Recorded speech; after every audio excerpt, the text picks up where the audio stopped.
Municipal Corporation. Today, I am your host teacher for the day. My name is Girish Patil, and we are going to start today's session. So let us start with today's session. Welcome to the online session of Brihan Mumbai Municipal Corporation. Today is 1st of September, and I am your host teacher for the day. My name is Girish Patil, sir. And today's session, we are going to conduct about history. And the topic we are going to cover here is chapter number 5, Religious Trend in Ancient India. Total, there will be 3 lectures. So this will be the first lecture covering the part of this chapter. So while studying this chapter, what competencies you are going to get, means what changes will happen in your thinking or in your behavior. Let us see that. The first competency, respect for all religions. As we all know that India is a diverse nation. Lot of religions, religious believers, the people following various religions live together. So there is a curiosity to know about different religions. So in this chapter, we are going to learn about some of these religions, and which will gradually improve the respect towards these religions. Identify the commonalities between the teachings of various religions. Commonalities. What is meant by commonalities? Means the common things. We are going to see some things because each and every religion have common things. They teach common things, but the religions are different. So why is that? We are going to learn in this chapter. To understand the importance of the teaching of Vardhaman, Mahavir, and Gautam Buddha. This chapter specially focuses upon the teaching of Vardhaman, Mahavir, and Gautam Buddha. So we are going to understand the importance of their teachings, and to understand that secularism and humanitarianism attitude are the highest value. In our society, blindly believing upon the religion is not good. We have to inculcate the values such as secularism, humanitarianism. In Hindi, we can see it insaniyat. So this is very important for each and every person to live in the society, and in order to respect our religion, also in order to respect others' religion. What are the objectives? Means what are the points which we are going to learn in this lesson? The first point which we are going to learn under the head Jainism. Here we are going to see about the Jain religion. Then the second point will be Buddhism. Here we are going to learn about Buddhism. Then Judaism. Then we are going to learn about Christianity. After Christianity, we are going to learn about Islam. And the last point which we are cover in this lesson is Zoroastrianism. These are the 6 religions about which we are going to get the information in this lesson. So let us see about the previous knowledge. Till now, we have completed the 4 chapters in history. The last chapter, the Vedic civilization. Here we came to know that the Aryans were wandering from one place to another, and they settled near the Satluj river, where the Harappan and the Mohenjo-daro civilization was there. After the decline of the Harappan and the Mohenjo-daro civilization, then the Vedic civilization started. So what is Vedic civilization? The Aryans used to follow the daily life with the help of the rituals, with the help of the yajnas, mantras. That information we get from the Rig Ved, Sam Ved, Atharva Ved, Yajur Ved, Ayurved. These books are there. From these books, we come to know about this Vedic civilization, the life of the people in the Vedic civilization. So what the previous knowledge we have? Towards the end of the Vedic period, the minute details of yajna rites acquired undue importance. only the priest class and the knowledge of those details, others no longer had the freedom to gain the knowledge. The Varna system restrictions become very hard in the course of time. A person's social position was decided by the Varna into which he was born, rather than by his achievements. So the prominent thing in this Vedic civilization was the society was divided into 4 to 5 Varnas. So what are they? The first was the Brahmins, means the society was divided into different categories. The people belonging to that categories were treated as the superior or inferior there. So the first Varna was the Brahmana, who used to do all the rituals, who used to learn the mantras. Then the people who were engaged in war, or who were the soldiers, they were the Kshatriya. Then the common people like us, the common people who were not belonging to any soldier family, or who were not the rulers, or who were not Brahmins, they were living a common life. They were Vaishya, or you can say Vaishya, means the common people.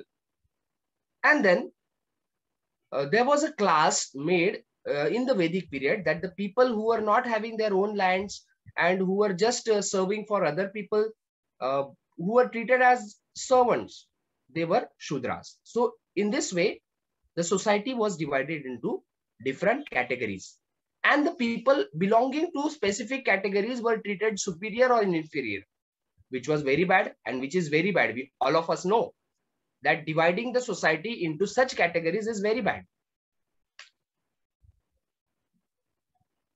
Hence, there was a rise in the Upanishad period. So after that Vedic period, there was a start of the Upanishad period. What is Upanishad? This Upanishad period is the period in which great followers emerged in our society, like Vardhaman Mahavir and Gautam Buddha we know. This period was a transformation. It was just a transformation. So let us see what is that.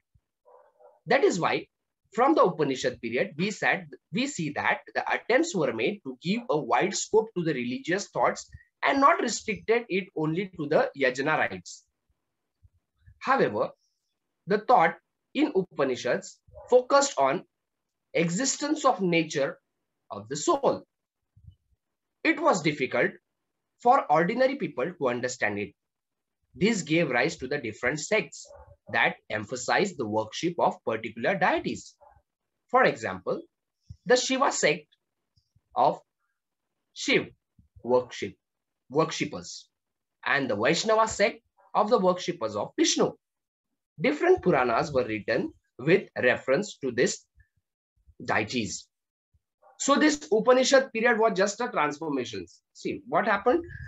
Because in the Vedic period, all the rituals, all the yajna rites were followed, and common people were very much exploited by the higher categories, the categories which were considered higher at that time.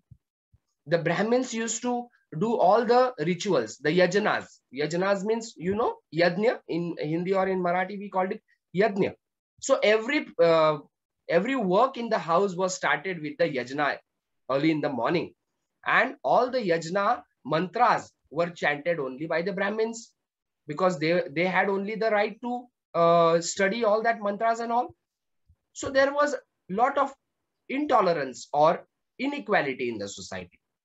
Hence, there was a rise of different sects, means the people following a particular lord. For example, they have given that the Shiva sect, means the followers of Mahadev, Shiv, they were called as the Shiva sect.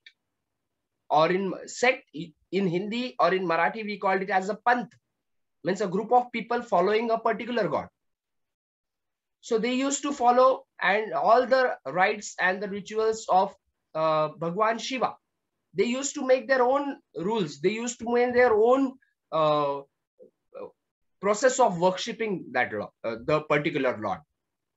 Then the second sect, Vaishnava. Not only these two sects, but a lot of different sects were being formed in the society following different lords. Here the picture is given. This is just a representing picture that the followers of the Shiva, they belong to the Shiva sect, and the followers of the Vishnu, they belong to Vaishnavas. As we have seen here, that there was a lot of intolerance or inequality. Some religious thinkers who emerged in this period, and there was the establishment of new religion. New religions were established in India. So what are they? Certain trends around 6th century BCE. See, this period, BCE, means the calendar which we have today in our houses is AD calendar, after the birth of Jesus Christ. But this period which we are studying here is BCE period, means the period before the birth of Jesus Christ. This period is. Certain trends around the 6th century BCE made attempts to express religious thoughts in such a way that the common man would understand it easily. Means the thinkers, the followers in the society who were observing each and everything, and who were against all the things that only certain people will have the authority to learn the language, to learn Sanskrit, to learn mantras, which should not happen.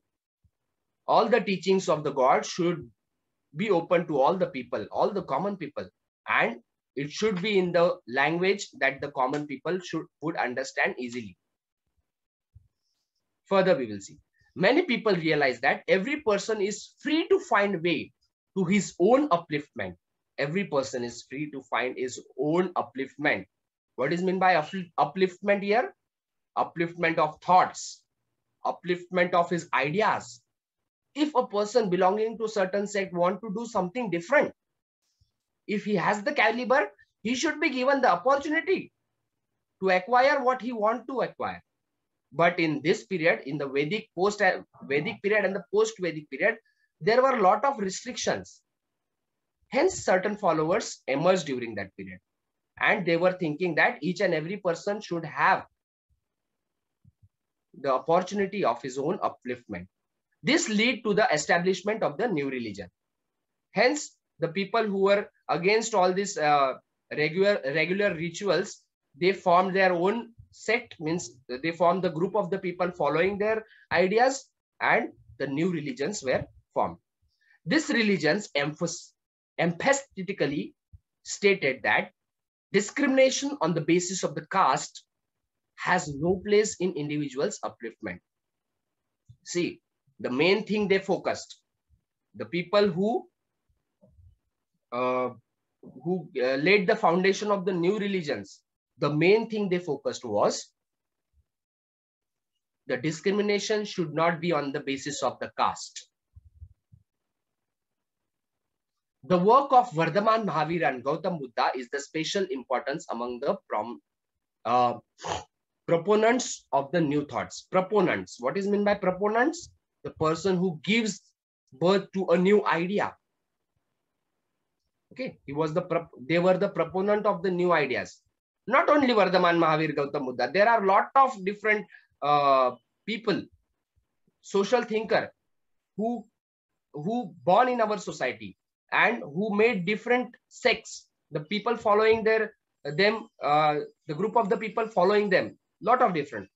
But prominently, the work of Gautam Buddha and Vardhaman Mahavir is remarkable, and which is included in our textbook, and we are going to see this.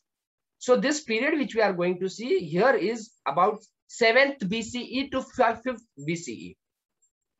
Here, for your understanding, there is the photo of Vardhaman Mahavir, the followers sitting around him, and the second photo, Gautam Buddha and the followers sitting around him. So let us start about the first point of this chapter, the Jainism. Jainism, or in Hindi, for the students who are not understanding, Jain Dharma. We are going to study about the Jainism, Jain Dharma. How the Jainism established, because as we all know that the major religion followed in our country is Hinduism. And in this Hindu religion, there are small religions following different sects. Also, the followers established their own religion, different religion. So, Jainism is another religion. So, how it was established and who established it? Here we are going to see in this point. Jainism is one of the ancient religion in India. This ancient religion in India. The religion gives importance to the principle of non-violence. Here, this word non-violence. Non-violence means in Hindi we call it ahimsa. Not to hurt anyone. Not to hurt anyone only by beating, not only by beating, but also by our words. We should not hurt anyone, not only by beating him, but not to hurt with our words too. Always use polite words. That was the teaching. That was the principle of Jainism. That is the principle of Jainism. According to the Jain tradition, a person who reveals religious knowledge is known as the Tirthankar. Means the Guru. In the Jain Dharma, the Guru is called as the Tirthankar. The Guru of all the Jains.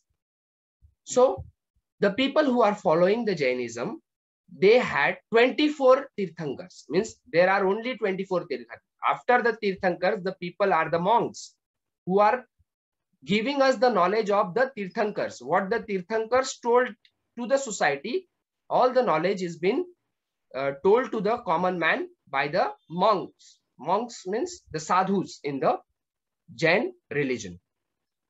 So there were only the 24 Tirthankars in Jain religion. Vardhaman Mahavir was the 24th Tirthankar in the Jain religious tradition. Means the last Tirthankar of the Jainism was Vardhaman Mahavir. And the period of Vardhaman Mahavir when he existed was 599 BCE to 527 BCE. 599 BCE to 527 BCE. Approximately 60 to 70 years of period is this. So in this period, Vardhaman Mahavir went in the people and he taught all his principles, the way of living the life to the people. And the people who were influenced by the thoughts of Vardhaman Mahavir followed the principles of Vardhaman Mahavir, and there was the expansion of this Jainism during the period of Vardhaman Mahavir. Let us get some information about Vardhaman Mahavir. So, Vardhaman Mahavir, there was a Mahajanpada known as Vriji in what is known as the state of Bihar today. See, all of us know that there were 16 Mahajanpadas. Okay, there were 16 Mahajanapadas. In between the 16 Mahajanapadas, there was a Mahajanapada that was Vriji. See, I have highlighted here in the red circle, Vriji. Okay, this place is in today's Bihar state. If you will see the map of Bihar, you will find that the Bihar state is there, and you can assume that by seeing this position, Vriji, this was a Mahajanapada. Its capital was Vaishali. The capital of Vriji was Vaishali. Vardhaman Mahavir was born in Kundagram, a part of Vaishali. Means Vaishali was a city in Vriji, and Vaishali was the capital of Vriji. And in that Vaishali, there was a place called Kundagram, where Vardhaman Mahavir was born. His father's name was Siddharth and mother's Trishala. This is important to keep in your mind. His father's name was Siddharth and mother's name was Trishala. Vardhaman Mahavir left his home and all the comforts for the attainment of the knowledge. He attained enlightenment after 12.5 years of rigorous tapa. The knowledge was pure of Keval. Therefore, he is also known as Kaivalli.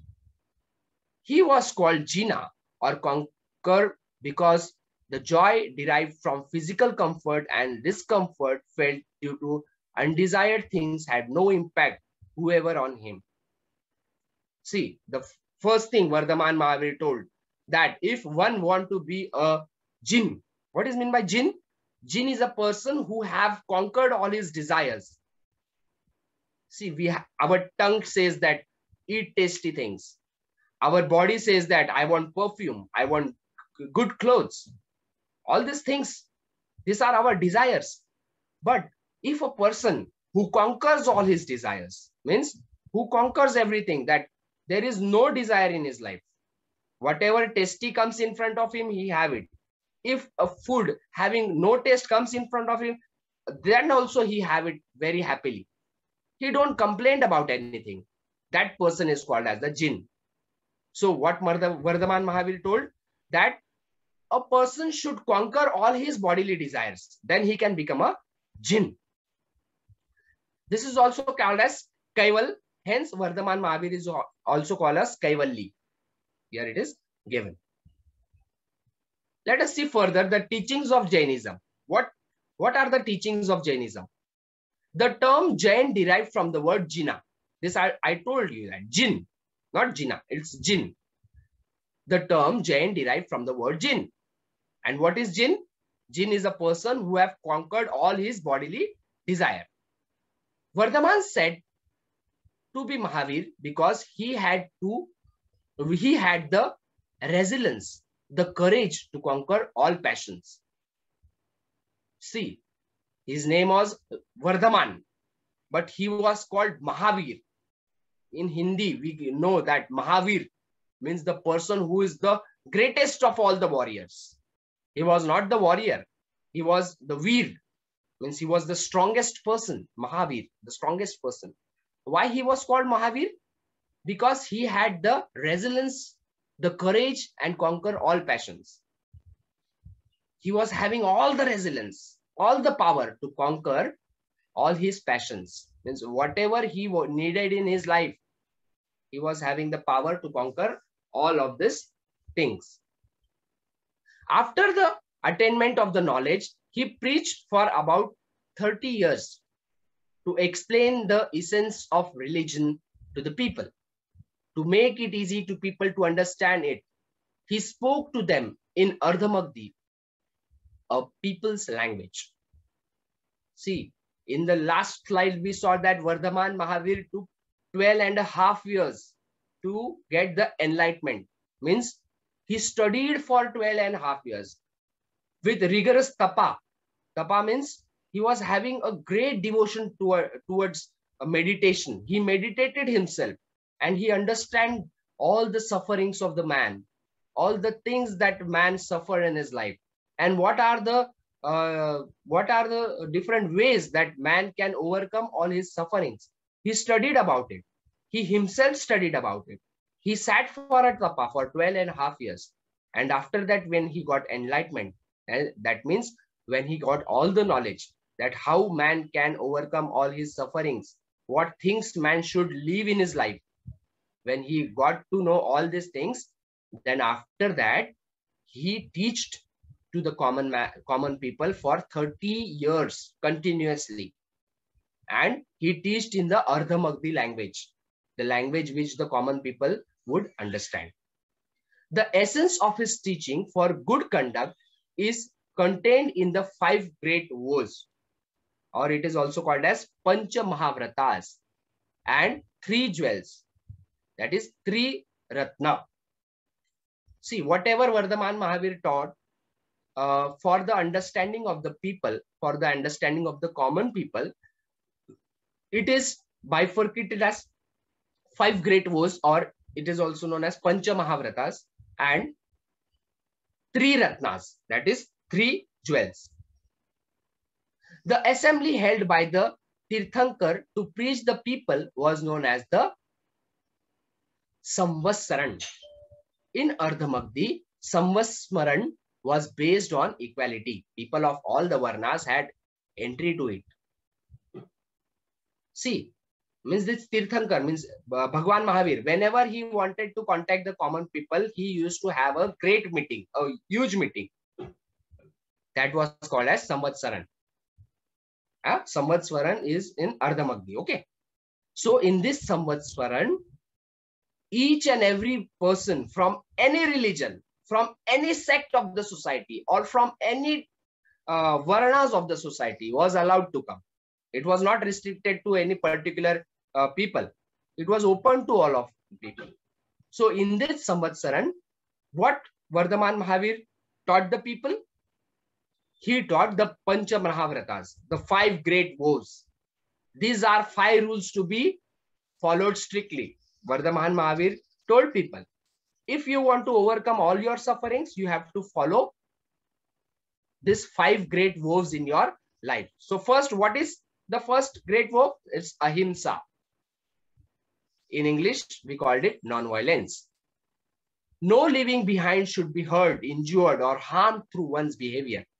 We should not behave in such a way that anyone will be hurt.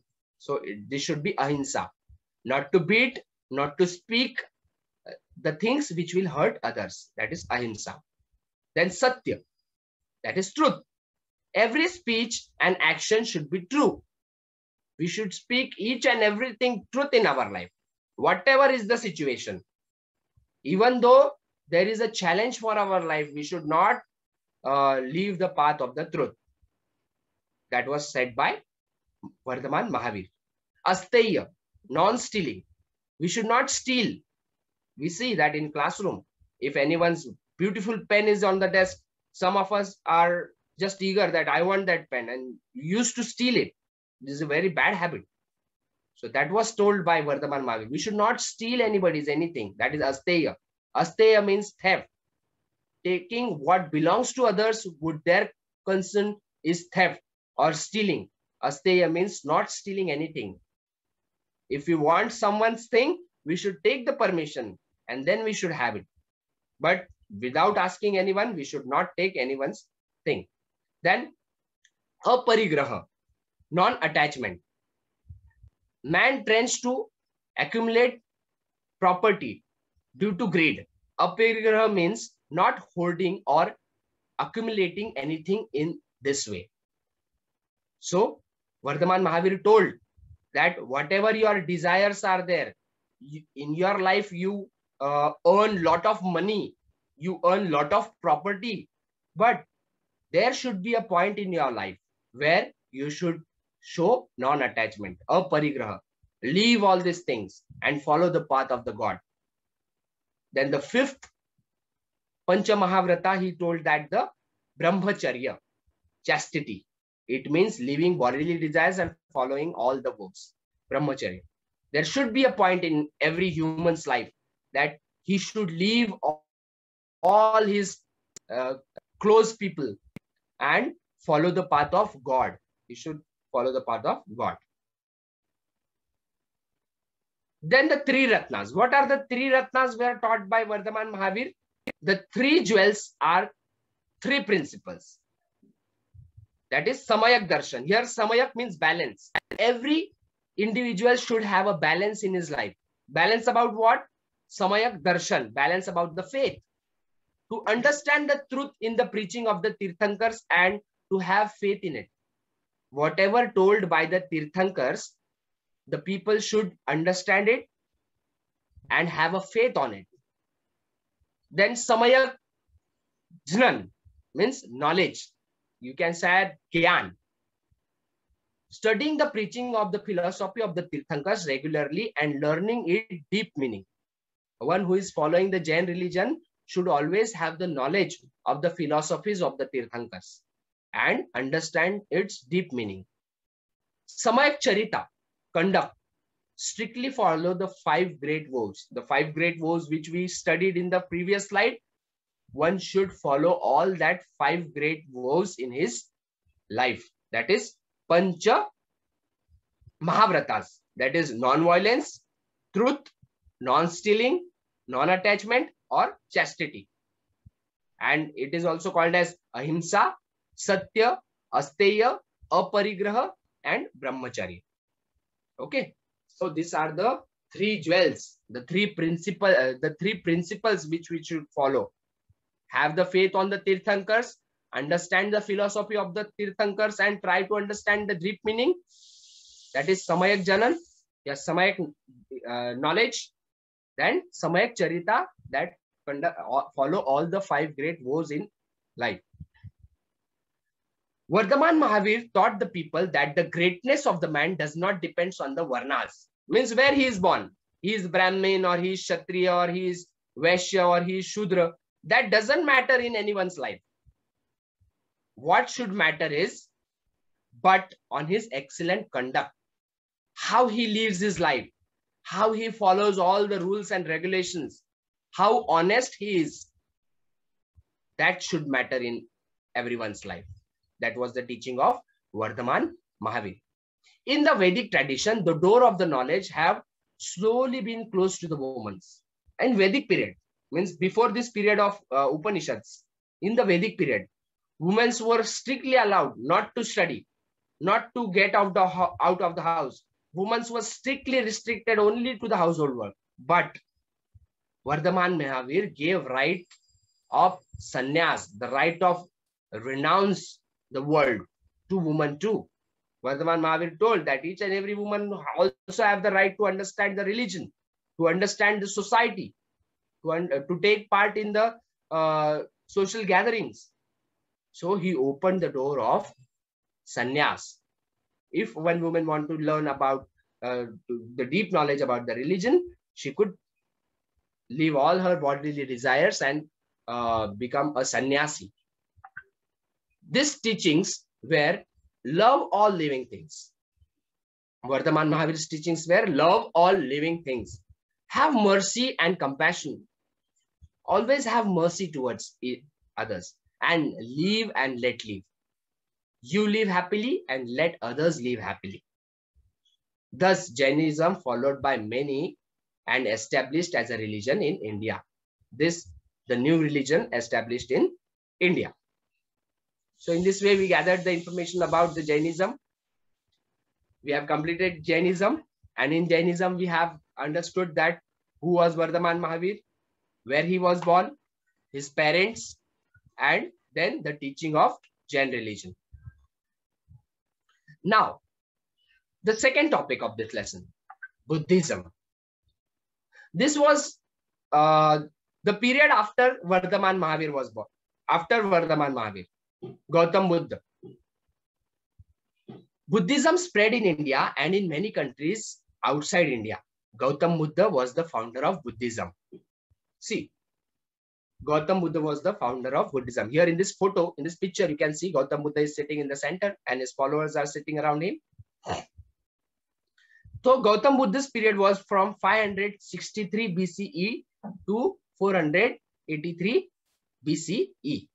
This is also the period before the birth of the Jesus Christ. Information of Gautam, about Gautam Buddha. We will get information about Gautam Buddha in this slide. I think all of you have already seen many short films about Gautam Buddha. Serial was there about the life of Gautam Buddha. But then also let us highlight about the life of Gautam Buddha. The first point, Gautam Buddha was born at Lumbini in Nepal. His birthplace was in Nepal and the place in Nepal was Lumbini. His father's name was Shuddhodhana and mother's was Maya Devi. His birth name was Siddharth. Gautam Buddha was not his real name. His birth name was Siddharth.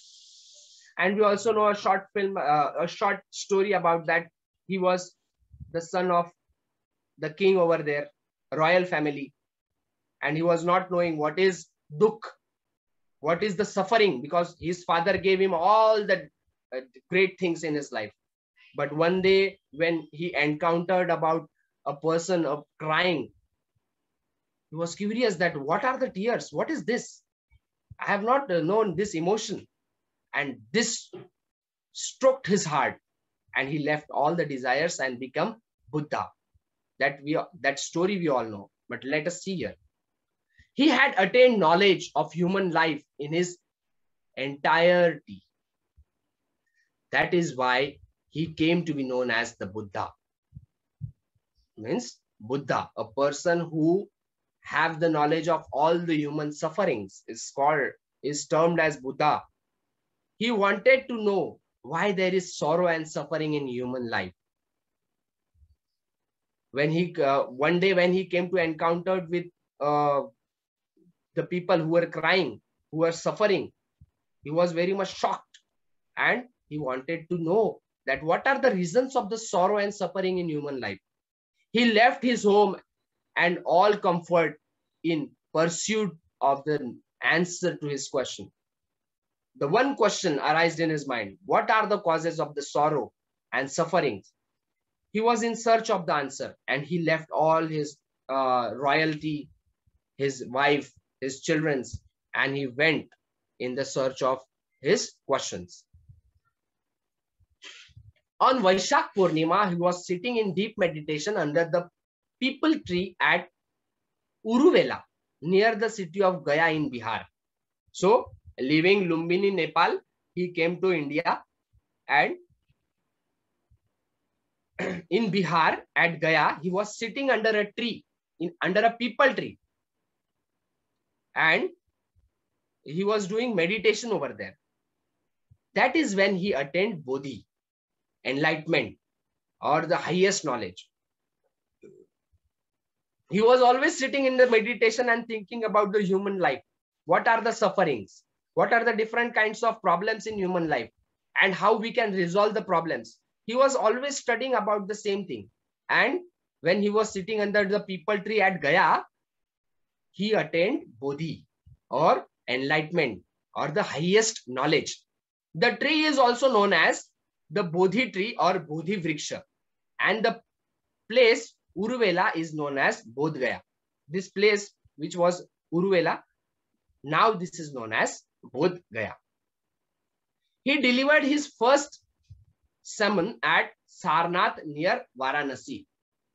See, when he got all the knowledge that what are the problems in human life, because that period was such a period, that today's period is also such a period that all of us have a lot of problems in our lives. So we search someone to share our problems and help us out to get out of the problem. The same thing was at that period also. The kings, the common man, everyone were having problems in their life. But they were not getting the way to get out of the problem. So Gautam Buddha used to go in among the common people and used to tell them what are the reasons of suffering and how we can overcome them. So the first session which he held was at Sarnath near Varanasi. His teaching in the first sermon are termed Dhamma. See, that the first session means the meeting which he organized was Dhamma. He set in the motion the wheel of Dhamma in this sermon. Therefore, this event is called as Dhamma Chakrapavatan in Pali and Dhamma Chakrapavartan in Sanskrit. Means in this meeting, he told all the people that how to overcome the sufferings. So that is called the Dhamma. The meeting is called as the Dhamma, and he motioned a wheel of knowledge in this sermon, and this is called as Dharma Chakrapavatan. Later, he traveled on foot, Charika, for nearly 45 years to preach Dhamma.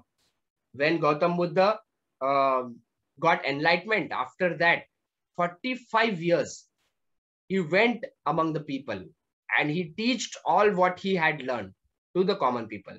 He preached in the people language, Pali.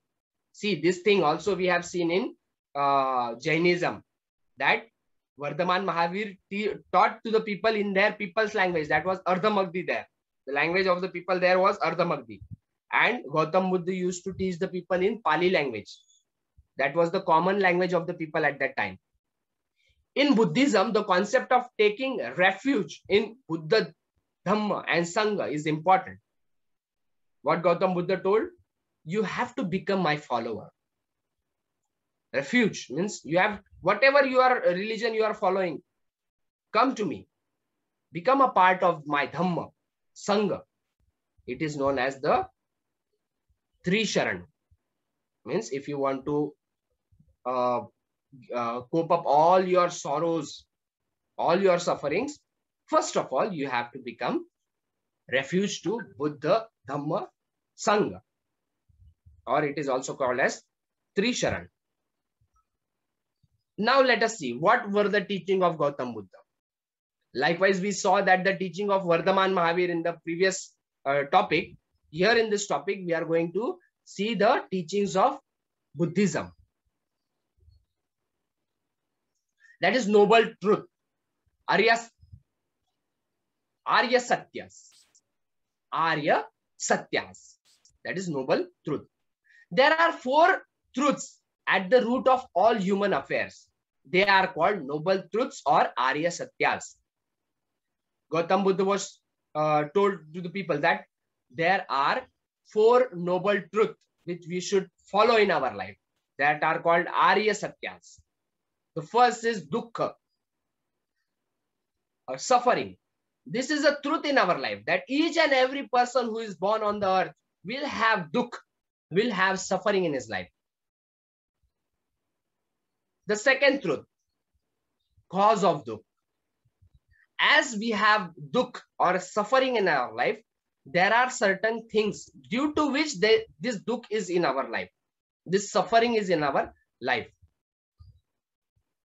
Dukkha nivaran.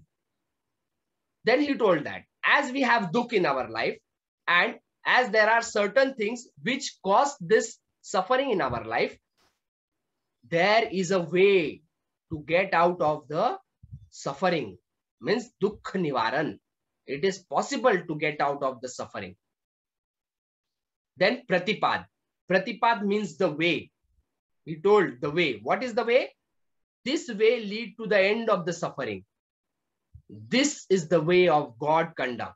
It is known as Ashtangriya or eightfold path. He told that if you want to end up all your sufferings, you have to follow the eightfold paths in your life.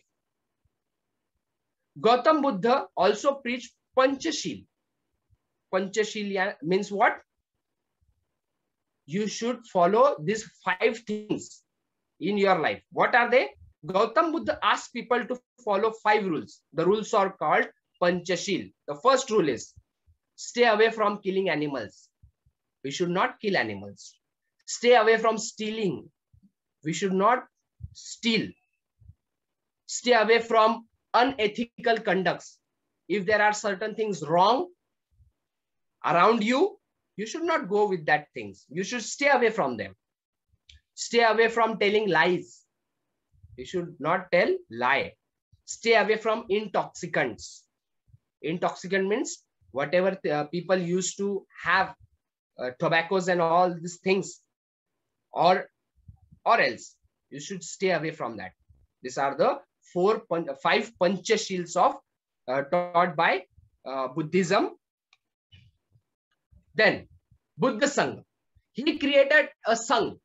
Means all the followers who were influenced by the teaching of Gautam Buddha used to come to Gautam Buddha. They have a meeting, and that meeting was Buddha Sangha. He created a Sangha of bhikkhus. Bhikkhus means the monks of Buddhism, to preach his religion. Followers who gave up their domestic life and entered the Sangha were called bhikkhus. They too traveled on foot like Buddha to preach Dhamma to the people. They were spread Sangha of the women. They are called bhikkhunis. People of all varnas and castes could embrace Buddhism. He refused the discrimination based on the things like varnas. No one is greater or smaller by birth. Greatness depends on one's behavior or conduct. He preached that, like men, women too have the right of their own upliftment. He opposed the ritual of yajna. See, all the things like Vardhaman Mahavir also, what they told that Varna is not important. The same thing was taught by Gautam Buddha. Varna is not important. All women should also get equal rights for their upliftment. All the things are focused over here also. His teaching of wisdom, prajna, moral virtues, shil, and other values are aimed at the welfare of man. Compassion, karuna for all living things was an extraordinary feature of his personality. See, he also told all these things, that wisdom or virtues, everyone should follow the virtues in his life, and we should have karuna, compassion, we should have mercy towards other. This was the extraordinary feature of Gautam Buddha's life. So these were the two main religions which were flourished in India. We studied about that. Now we are going to learn about this religions which came from the foreign countries to our countries. These religions have no origin in India. Later on, religion like Judaism, Christianity, Islam, and Zoroastrianism also took root in Indian society. This Judaism, Christianity, Islam, and Zoroastrianism, this religion have no roots in India. Means they were established in some another countries.